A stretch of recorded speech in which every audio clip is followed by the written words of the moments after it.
ওটা একটু সোজা করে দিবেন। কি লেখা আছে এখানে জানেন? বলেন তো, কে পড়ালেখা জানলে? এটা খুব প্রয়োজনীয় না, কিন্তু আমরা কি করি, এগুলোকে ভেঙে ফেলে চলে যাই। হ্যাঁ, ওটা সোজা করে দিবেন,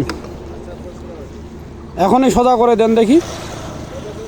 ধরেন তো ভাইয়া, ওটা ধরেন, কারণ গাছগুলো কাটতেছে এইভাবে, এগুলো ফেলে চলে যাচ্ছে।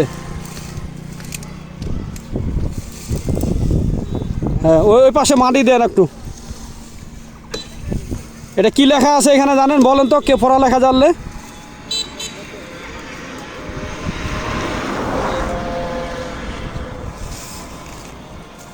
কারণ এটা এখানে দেওয়ার কারণ হচ্ছে যে যারা পথচারী এবং চালক তাদেরকে সতর্ক করার জন্য। কিন্তু লেখা আছে বামে 500 রাস্তা, তার মানে সামনে রাস্তার সাথে আরও রাস্তা রয়েছে, মানে সাইড রাস্তা রয়েছে, বুঝতে পারছেন?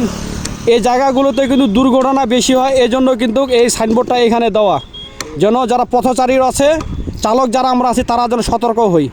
আমাদের যদি গতিবেগ বেশি থাকে, সেই ক্ষেত্রে আমরা কি করব? গতিবেগ আমরা কমিয়ে নিব। তাহলে এটা খুব প্রয়োজনীয় না, কিন্তু আমরা কি করি, এগুলোকে ভেঙে ফেলে চলে যাই।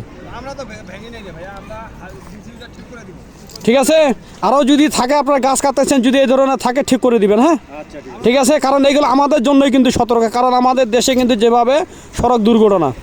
হ্যাঁ।